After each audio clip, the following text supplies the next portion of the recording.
हो गया? ऑन है ना वीडियो? नहीं बोलता है राजू आज तक। सुनो भी, सैटेलाइट का कल हमने पढ़ा था ऑर्बिटल स्पीड। सबसे पहला टॉपिक क्या था सैटेलाइट का? ऑर्बिटल वेलोसिटी, हाउ टू था टाइम पीरियड। हम वो लॉन्च वगैरह होने के बाद वो लॉन्चर और सिंबल पढ़ लेना आपने। ऑर्बिटल स्पीड, इसका टाइम पीरियड, इसका एंगुलर मोमेंटम, उसकी एनर्जी। यहां तक मैं कल करा चुका हूं। सर हाइट भी करनी थी बुक में, तो हाइट भी करनी थी। वो हाइट का फॉर्मूला मैं अगले टॉपिक में दे दूंगा नीचे, ठीक है? वो हाइट का फॉर्मूला, वो टाइम पीरियड वाला फॉर्मूला नहीं बताया था मैंने, उसी से निकलता है, ठीक है? हाँ, दोनों के लिए फायदा वाला नहीं निकलेगा। नहीं नहीं, अभी टॉपिक आएगा उसमें हाइट का फॉर्मूला वहीं से निकाल दूंगा मैं, वही वाला वही फॉर्मूला दे रहा है बुक में, एक ही बात है, ठीक है? सुनो एक बार, कोई बात नहीं। अगला टॉपिक आ रहा है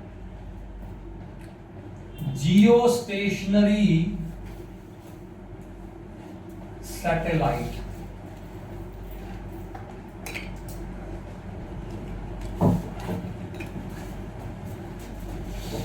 अब ये एक स्पेशल तरह का सैटेलाइट है। इसका नाम क्या है? जियो स्टेशनरी। जियो मतलब यहां पर है ज्योग्राफी से। ज्योग्राफी मतलब जैसे वो होता है ना, ग्लोब होता है, ग्लोब देखा है ना आपने? ग्लोब के ऊपर क्या क्या छपा हुआ है? इंडिया, सारे कंट्रीज बाकी छाप रखे हैं, कहाँ पे समुद्र है, कहाँ पे कनाडा है, कहाँ पे पोल है, कहाँ पे इक्वेटर है, सब बता रखा है उसके अंदर। तो उसको ज्योग्राफी बोलते हैं कंप्लीट। वो जो स्ट्रक्चर बना हुआ है उसको ज्योग्राफी बोलते हैं। और स्टेशनरी का वर्ड का मतलब होता है रेस्ट। तो ये ऐसा सैटेलाइट है जो अर्थ के किसी पॉइंट के विद रिस्पेक्ट टू हमेशा हमें किस में फील होगा? रेस्ट में फील होगा। एक्चुअल में रेस्ट में नहीं है, लेकिन इसको लॉन्च इस तरह से किया गया है कि ये अर्थ के किसी पॉइंट के विद रिस्पेक्ट टू किसमें होगा? हमेशा रेस्ट में फील होगा। मतलब हम एक टेलीस्कोप इस पे सेट करके छोड़ देंगे। हमने एक टेलीस्कोप को फोकस कर दिया इसके ऊपर। अब उस टेलीस्कोप में से आप इसको चाहे महीने बाद देख लो, 6 महीने बाद देख लो, ये वहीं दिखाई देगा आपको। आप कभी भी टेलीस्कोप पे आओगे, छत पे लगा हुआ टेलीस्कोप मान लो, तो 6 महीने बाद भी आगे देखोगे ना, तो आपको ये देखो, ये फोकस है वहीं के वहीं। बात समझ आ गई? अब ऐसा कैसे हो सकता है? सोच के देखो आप, हाउ इट इज पॉसिबल कि ऐसा कोई सैटेलाइट आपने लॉन्च कर दिया जो अर्थ के किसी पॉइंट के विद रिस्पेक्ट टू किस में दिखाई देता है? रुका हुआ दिखाई देता है। एक्चुअल में रुका हुआ नहीं है, एक्चुअल में तो घूम रहा है ना, बट अर्थ के किसी पॉइंट के विद रिस्पेक्ट टू ये किस में है? रेस्ट में है, स्टेशनरी है। इसीलिए हाँ, इसीलिए इसको बोलते हैं जियो स्टेशनरी सैटेलाइट, ठीक है? अब देखो कैसे पॉसिबल कैसे हुआ, ये सोच के देखो इस बात को। आप ऐसे मान लो कुछ काम आ सकता है ये। हाँ, ऐसे मान लो ये अर्थ है, ठीक है भाई? ये पूरा सफियर है, अर्थ है। बात समझ आ गई? ये कौन सा पॉइंट होता है अर्थ के ऊपर? पोल बोलते हैं इसको। और ये कौन सा पॉइंट होता है? तुम यहां समझ के बात करो। ये इसको बेटा पोल बोलते हैं, और जो ये सारे पॉइंट होते हैं ना, ये वाले पॉइंट, इनको बोलते हैं इक्वेटर, है ना? और ये जो एक्सिस है जो पोल में से पास करती है, ये होती है ज्योग्राफिकल एक्सिस। इसी एक्सिस के अबाउट अर्थ कैसे घूमती है? ऐसे घूमती है। समझ रहे हो? अर्थ कहां से कहां घूम रही है बताओ? East to west. ये वेस्ट है, आपके लिए वेस्ट है, आपके हिसाब से बात कर रहा हूं। ये आपके लिए वेस्ट है, ये ईस्ट है। तो अर्थ कैसे घूमती है? वेस्ट टू ईस्ट घूमती है। ईस्ट टू वेस्ट नहीं घूमती। अरे अर्थ कैसे घूमती है बेटा? ये वेस्ट है, ये ईस्ट है, तो अर्थ कैसे घूमती है? वेस्ट टू ईस्ट ऐसे घूमती है। अब मैंने क्या किया पता है? मैंने, ये अर्थ का सरफेस है, मैंने सरफेस से यहां पर एक सैटेलाइट लॉन्च कर दिया, यहां पर, ठीक है? ये भी सरफेस है अर्थ का। यहां लॉन्च नहीं किया मैंने, मैं सैटेलाइट को ऐसे नहीं घुमाऊंगा, मैंने सैटेलाइट को, ये भी अर्थ का सरफेस है, तो सरफेस से यहां पर सैटेलाइट को लॉन्च कर दिया मैंने। ओके, अब जैसे अर्थ घूमेगी वेस्ट टू ईस्ट, वैसे ही ये सैटेलाइट भी घूमेगा वेस्ट टू ईस्ट। और मैंने इसको लॉन्च भी इस हाइट पे किया है, इतनी हाइट पे लॉन्च किया है कि अर्थ का एक चक्कर पूरा करने का टाइम पीरियड कितना है, 24 घंटे। तो इसका भी एक चक्कर पूरा करने का टाइम कितना है, 24 घंटे। अर्थ की सेंस ऑफ रोटेशन कितनी है, वेस्ट टू ईस्ट, तो इसकी भी सेंस ऑफ रोटेशन क्या है, वेस्ट टू ईस्ट। तो अब मुझे बताओ, जब अर्थ यहां पर थी तो ये सैटेलाइट यहां पे था, अब अर्थ ऐसे घूमेगी तो ये उसके साथ साथ ही घूमेगा। बताओ भाई, तो ये पॉइंट के विद रिस्पेक्ट टू ये सैटेलाइट मुझे किस में दिखाई देगा, रेस्ट में दिखाई देगा। इस तरह के सैटेलाइट को क्या बोलते हैं, जियो स्टेशनरी सैटेलाइट बोलते हैं। और इसको लॉन्च करने की कंडीशन क्या है, इसकी पहली कंडीशन तो ये है कि ये लॉन्च होना चाहिए कौन से प्लेन में, ये कौन सा प्लेन है, ये है इक्वेटर प्लेन। ये कौन सा प्लेन है, ये है पोलर प्लेन। तो satellite must be launched in the equator plane. But वो तो रॉकेट पे डिपेंड करता है कि वो सैटेलाइट को कहां पे छोड़ेगा। नहीं, वो हम पे डिपेंड करता है कि हम रॉकेट को कैसे छुड़वाएंगे।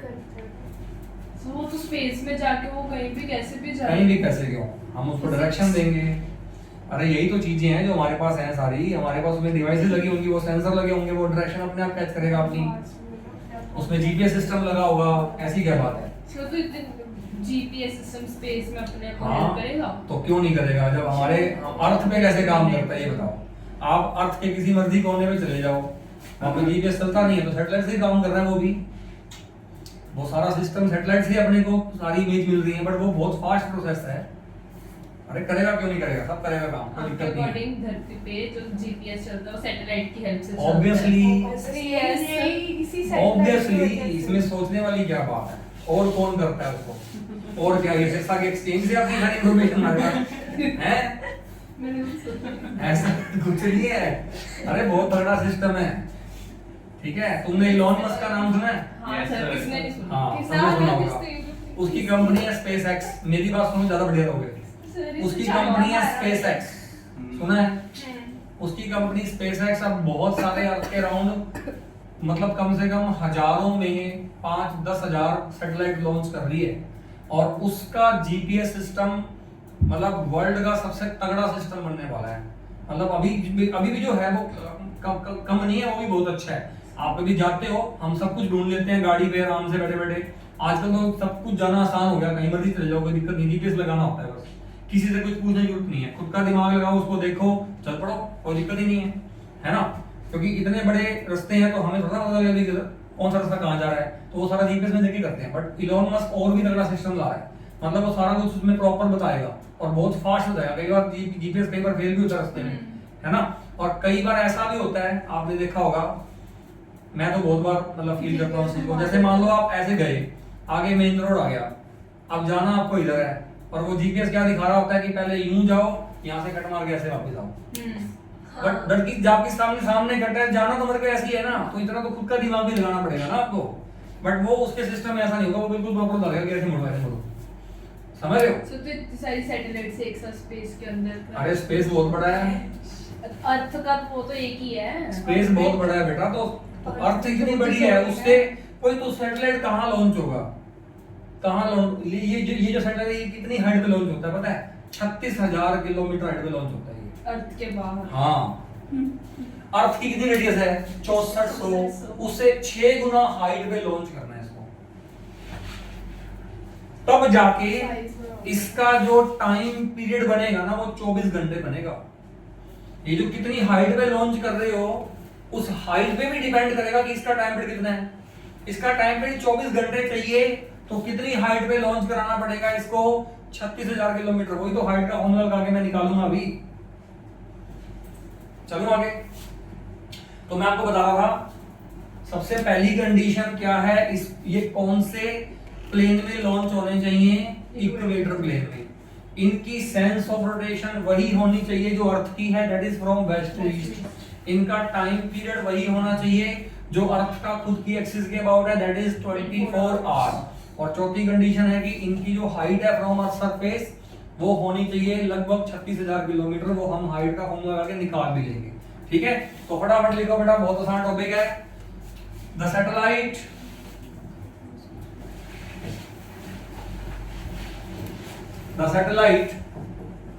which appears at rest with respect to a point on earth, उसको सैटेलाइट को बोलते हैं, उस सैटेलाइट को बोलते हैं जियोस्टेशनरी सैटेलाइट। ठीक है, क्लियर है। डायग्राम बनाता हूं। ये है अपनी अर्थ, ये सेंटर हो है, अर्थ का रेडियस है और अर्थ का मास है ना। ये है अर्थ की axis, this is called geographic axis. और अर्थ कैसे घूमती है, वेस्ट टू ईस्ट घूमती है। अर्थ का टाइम पीरियड कितना है अभी, 24 आवर। ये अर्थ की रेडियस है और अर्थ की रेडियस से 36,000 किलोमीटर हाइट पर हमने क्या कर दिया, सैटेलाइट को लॉन्च कर दिया। अब ये सैटेलाइट कैसे घूमेगा, ऐसे घूमेगा ना। हाँ भाई, ये सैटेलाइट ऐसे घूमेगा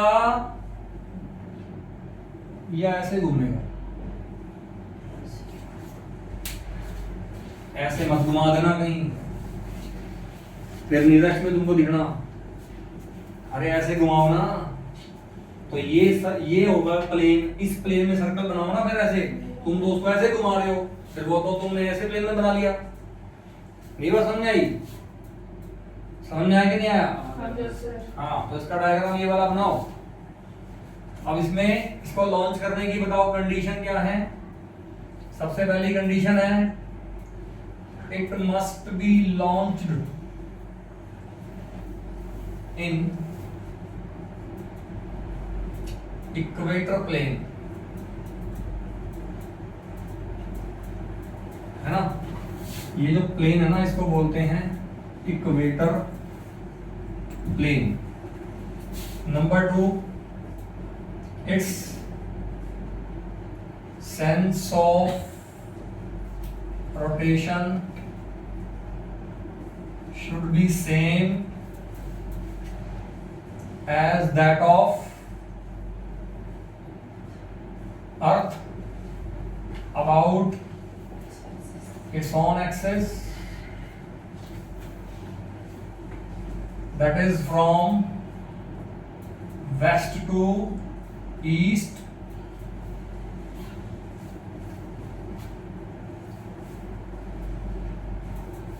तीसरा पॉइंट क्या बोलोगे इसके लिए, it's time period must be same as that of earth,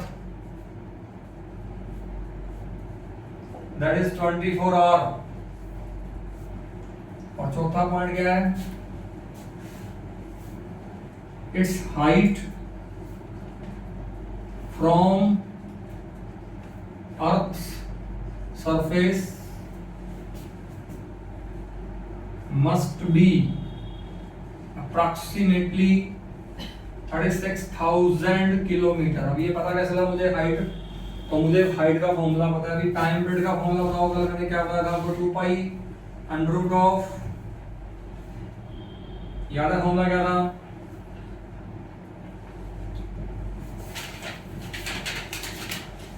R plus H का होल क्यूब GM अपॉन में था GM। याद है मैंने कल ये फॉर्मूला लिखा था। Yes sir. ये फॉर्मूला ज्यादा हाइट वाले सैटेलाइट के लिए था, कम हाइट वाले के लिए फॉर्मूला मैंने चेंज कर दिया था। यहाँ पर कम हाइट वाले के लिए फॉर्मूला क्या आ गया था, कैपिटल R बाय G आ गया था, याद है ना। Yes sir. अब यहाँ से क्या हाइट निकाल सकते हो आप। मैं एक काम करता हूँ, ये 2 पाई को लेता हूँ नीचे और दोनों तरफ स्केयरिंग कर देता हूँ। तो मुझे बताओ ये 2t/2 का हो गया होल स्क्वायर, सामने कितना आएगा r+h का क्यूब अपॉन में gm, जो अपॉन में gm था ना वो gm चला गया सामने, तो ये आ गया gm। अब ये बताओ कितना बन गया ओवरऑल, इसके बाद यहाँ कर रहा हूँ मैं, ये बन गया gm(t²) हो गया 4π², gm(t²) हो गया 4π², और ये r+h का क्यूब है, इसको इधर ले जाके मैं कर देता हूँ 1/3 पावर। अब यहाँ से h का फॉर्मूला निकालना है, चलो कितना आएगा t² gm/4π² whole power 1/3 minus r। और अगर इस फॉर्मूले से आप टाइम को ले लोगे 24 घंटे, g पता है, m पता है, कैपिटल R पता है, सब कुछ पता है, तो आप यहाँ से हाइट निकाल सकते हो, लगभग कितनी आ जाएगी बेटा। अब देखो ये हाइट 36,000 किलोमीटर सिर्फ तब आएगी जब टाइम कितना लोगे, 24 घंटे लोगे आप। मतलब अगर 24 घंटे के हिसाब से लॉन्च होगा तभी टाइम, तभी हाइट 36,000 किलोमीटर बनेगी, वरना नहीं बनती। आप सोचो ना, जितना पास लॉन्च करते हो उतना फोर्स, जितना पास है उतना फोर्स बढ़ गया, फोर्स बढ़ गया तो सेंट्रीफ्यूगल फोर्स बढ़ गया तो वो तेज घुमाएगी, उसको तेज घुमाएगी तो टाइम बढ़ कम नहीं हो जाएगा, ठीक है ना। ये हमेशा होगा इसके अंदर। हाँ ये बोलो क्लियर है। तो लो बेटा ये सिंपल सा टॉपिक था आपका, खत्म हो गया। ये क्या टॉपिक खत्म हो गया, जियो stationery satellite over. Next topic escape velocity topic है। नेक्स्ट टॉपिक बेटा एस्केप वेलोसिटी, ठीक है। एस्केप वेलोसिटी के बारे में क्या लोग चैप्टर खत्म from my side but not from your side. वो पता नहीं कब खत्म होगा, जब तुम डाउट लोगे पूरे साफ कर लो, साबित करने वाला है सर नीचे वाला करना। चलो एस्केप वेलोसिटी बताओ क्या होता है। मैं तो बता ही दूंगा। Escape velocity symbol is VE।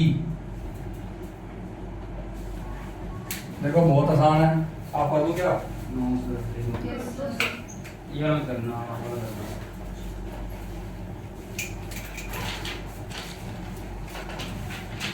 मान लो ये बॉडी है,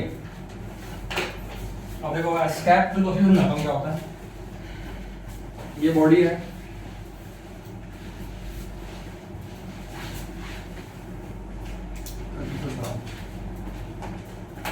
क्या कर लूं,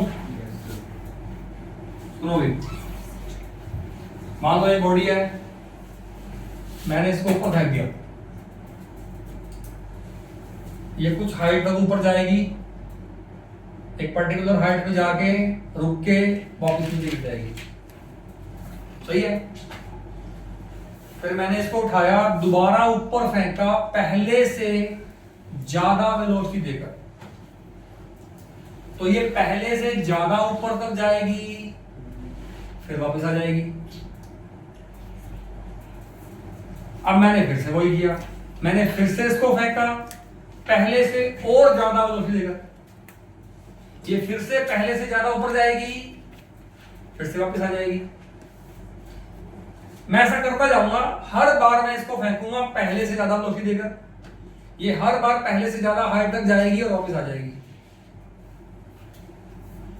तो अगर ऐसा करता जाऊंगा तो कभी ना कभी मेरी वेलोसिटी ऐसी हो जाएगी कि मैं इसको फेंक दूंगा ना ऐसे, तो ये बॉडी वापस आएगी नहीं, तो स्पेस में चली गई। ये बॉडी स्पेस में तो पहले जा रही थी, ये बॉडी अर्थ की फील्ड से बाहर चली गई, ऐसा बोलो। स्पेस में चली गई। हाँ अच्छे प्रश्न। मतलब यानी कि इस बॉडी को क्या कर दिया मैंने, अर्थ के फील्ड से एस्केप कर दिया। एस्केप करने का मतलब होता है फ्री होना, मतलब एक जाल बिछा हुआ था, उस जाल से निकल गई बॉडी। अरे फील्ड क्या है, जाल ही तो है अर्थ का। अरे सुनो, ये फील्ड क्या चीज होती है बेटा? फील्ड क्या है? अर्थ का इलाका है। तो अर्थ के इलाके से बाहर निकालना है बॉडी को, एस्केप करवाना है, उसको आजाद करना है बॉडी को। तो कितनी मिनिमम वेलोसिटी से बॉडी को फेंकना पड़ेगा? वो वेलोसिटी एस्केप का मतलब मेरी बात सुनो ना, मैं बता तो रहा हूँ, आजाद करना। वो escape एस्केप का मतलब नहीं, होता है फ्री escape का होना। मतलब भागना होता है। हाँ, तो भागना मतलब भागोगे तो आजादी होगे। किसी चीज में फंसे हुए हो, भाग जाओगे तो आजादी हो जाओगे क्या उस चीज से? सर ये escape बोला अरे तो सेंस बन रही है। होता है। छुपाना नहीं होता। एस्केप करना का मतलब होता है भागना या आजाद होना, छूट जाना आई विंडो से, है ना? कोई चीज में आप फंसे थे और आप वहां से बाहर निकल गए, तो एस्केप कर गए आप वहां से।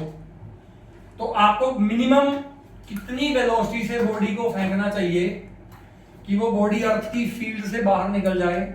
उस वेलोसिटी को बोलते हैं एस्केप वेलोसिटी। और मुझे उस एस्केप वेलोसिटी का फॉर्मूला डराइव करके दिखाना है अभी आपको, ठीक है भाई? अब इसका फॉर्मूला डराइव करेंगे। पहले लिखो इसकी डेफिनेशन। मिनिमम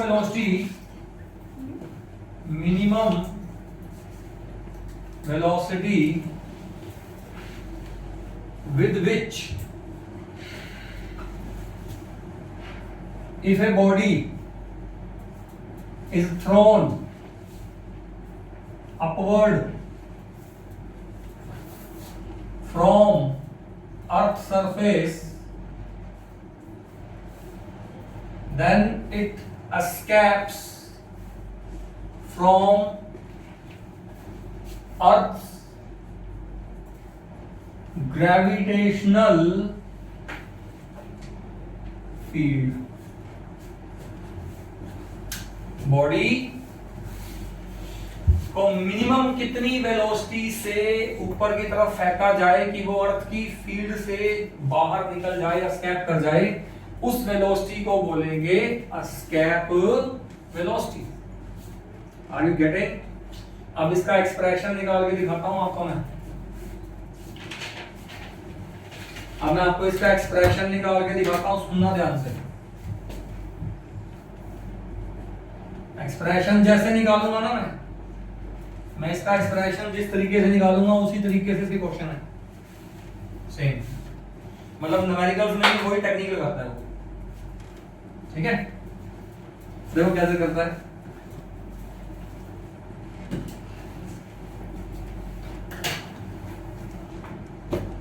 आप ऐसा मानो ये अर्थ है, ये अर्थ का सेंटर है O, अर्थ का रेडियस है कैपिटल R, अर्थ का मास है m, और ये दूसरी बॉडी जिसका मास है स्मॉल m, और ये कौन है? अर्थ की फील्ड है।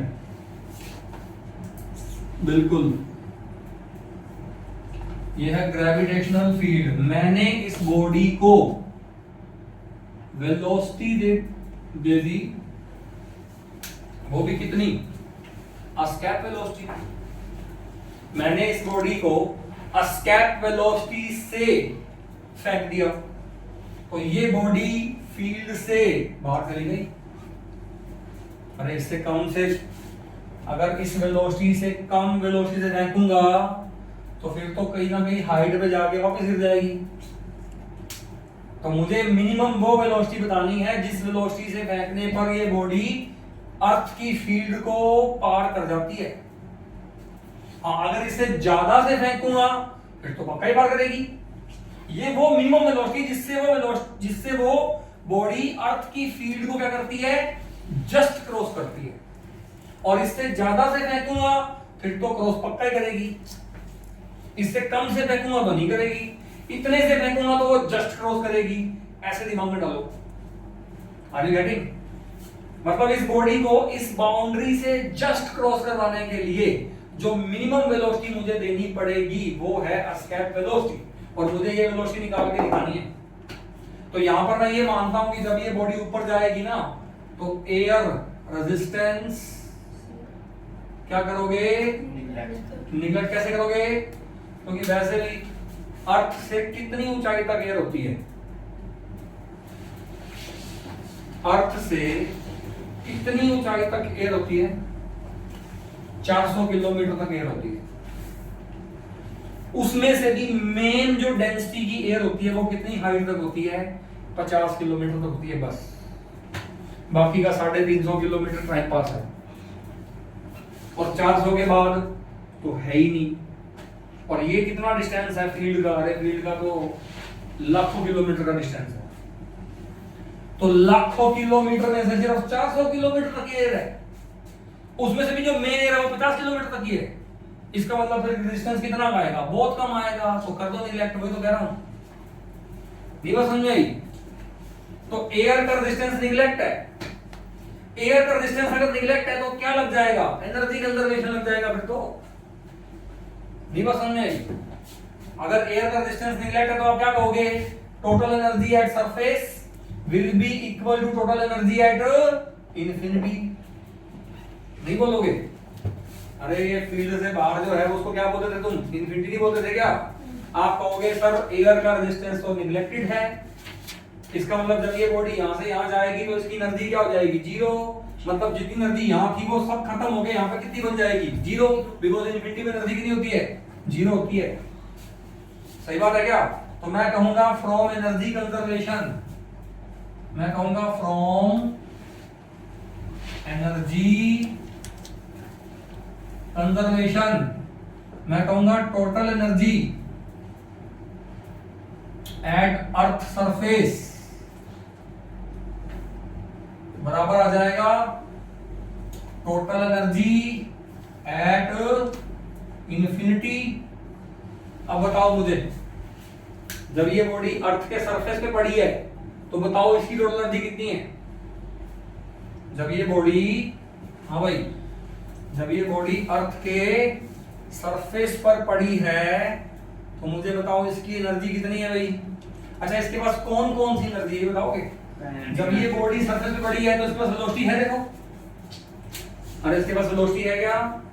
अरे वेलोसिटी तो लेके मैं फेंक रहा हूं ऊपर, तो इसके पास कौन सी एनर्जी है? हाफ मास इनटू वीई का स्क्वायर, ये तो है काइनेटिक एनर्जी। और क्या इस बॉडी के पास पोटेंशियल एनर्जी है? Yes sir. है ना? कितनी आएगी?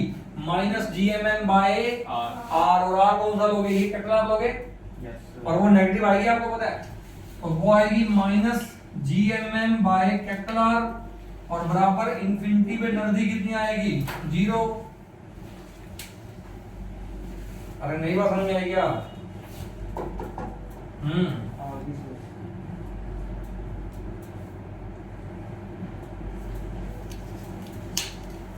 ये वाला स्टेप समझ में आया कि नहीं आया? बेटा इंफिनिटी पे ऑर्डर ही नहीं है, फोर्स ही नहीं है, तो ऑर्डर नहीं तो एनर्जी भी नहीं है। अरे फोर्स जीरो हो गया वहां पर। अर्थ के कंट्रोल से बाहर हो गई बॉडी, तो फोर्स आया ही नहीं। अगर फोर्स नहीं आया तो ऑर्डर कैसे आएगा? तो एनर्जी कैसे आएगी? बात समझ आ गई? मैं आपको फिर से पूछ रहा हूं, क्या ये स्टेटमेंट समझ में आई कि नहीं? आप ध्यान से देखो यहाँ पर हो क्या रहा है। चलो एक बात बताओ मुझे, जब ये बॉडी यहां से यहां गई है, इसकी पोटेंशियल एनर्जी घटी है बढ़ी है? घटी है। बढ़ी है। घटी है सर। आप तो कहोगे ना सर हाइट बढ़ गई तो पोटेंशियल एनर्जी बढ़ गई, लेकिन वो तो एमजीएच में था, यहाँ तो पोटेंशियल एनर्जी एमजीएच है ही नहीं। आप तो यही पढ़ते आए हो आज तक 9th क्लास के अकॉर्डिंग तो, कि सर बॉडी ऐसे जाती है, हाइट बढ़ जाती है तो पोटेंशियल एनर्जी बढ़ जाती है। वो मैं कह रहा हूँ कम हाइट के लिए होता है, यहाँ तो हाइट पूरी उठा दी आपने। अब मेरे को बताओ, यहाँ पोटेंशियल एनर्जी नेगेटिव है पॉजिटिव है? यहाँ कितनी है? जीरो। तो नेगेटिव से जीरो होना घट गई बढ़ गई? नेगेटिव से जीरो होना घट गई बढ़ गई? बढ़ गई। इसका मतलब पोटेंशियल एनर्जी तो बढ़ रही है यहाँ पर। एक तरह की एनर्जी बढ़े तो एक तरह की एनर्जी घट जानी चाहिए। अब कौन सी घट रही है बताओ? यहाँ वेलोसिटी कितनी थी? वी। यहाँ कितनी है? जीरो। तो कई घट नहीं गई? तो हो तो यही रहा ना कि जितनी पोटेंशियल, जितनी काइनेटिक घट रही है उतनी ही पोटेंशियल बढ़ रही है, क्योंकि एयर का फ्रिक्शन नहीं है। तो ध्यान से देखो, लग तो वर्क एनर्जी चल रही है। उस बात को ऐसे नहीं लिखा गया, उस बात को ऐसे लिख दिया गया कि टोटल एनर्जी यहाँ और यहाँ दोनों बराबर है, तो यहाँ टोटल एनर्जी ये थी, काइनेटिक प्लस पोटेंशियल बराबर आ गई 0। अब जो नेगेटिव वाला है उसको इधर ले आओ, प्लस हो जाएगा। सॉल्व कर दो, आंसर आ जाएगा बेटा 1/2 mve स्क्वायर बराबर कितना आ जाएगा, gmm by r, एक m से m कट गया, ve कितना आ गया, 2gm by r under root. लो भाई, समझ में आ गई बात? Yes sir. Yes sir. और ये gm को क्या बोल सकते हो? gm को तो हमने कल भी बोला था gr स्क्वायर, और फिर ve कितना आ जाएगा, 2gr square by r under root. तो फिर तो एस्केप वेलोसिटी और भी आसान हो गई, 2gr अंडर रूट कितनी होती है ये, 11.2 किलोमीटर पर सेकंड होती है। पर सेकंड कह रहा हूँ, पर मीटर पर सेकंड नहीं कह रहा, किलोमीटर पर सेकंड कह रहा हूँ। 11.2 मीटर पर सेकंड।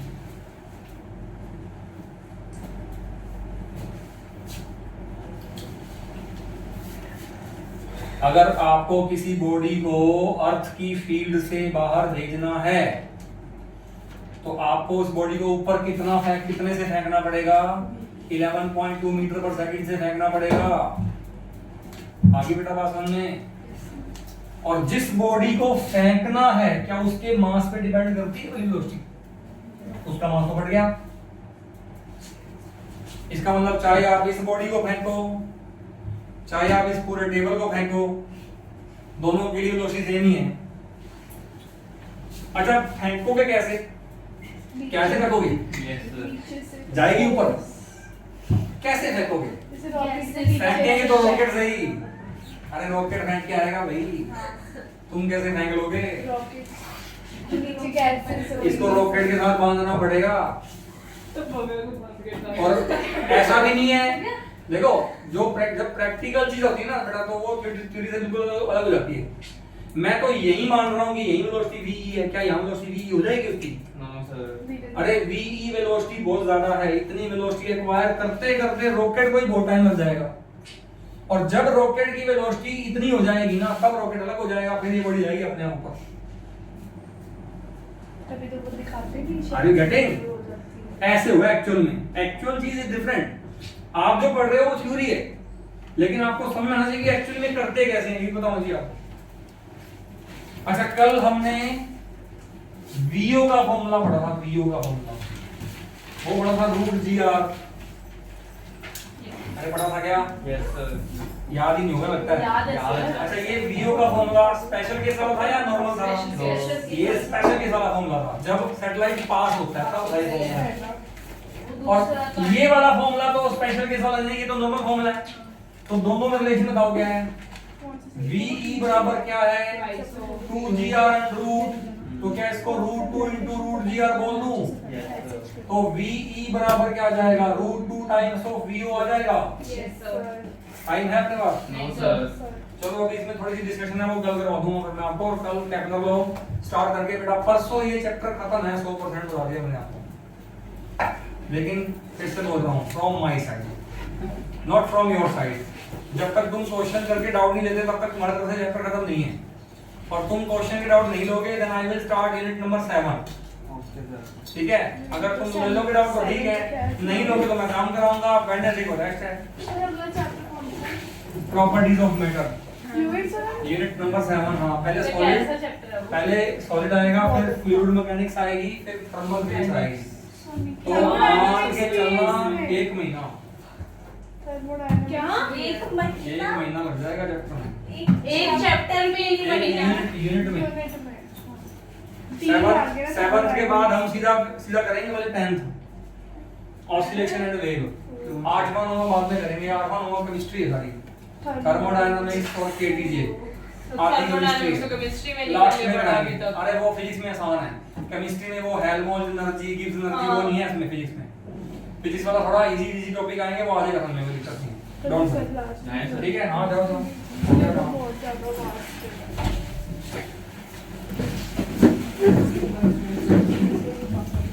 सर कल 1 बजे या 4 बजे? 4 बजे।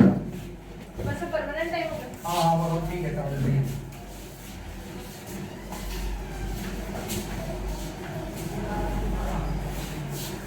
Yeah.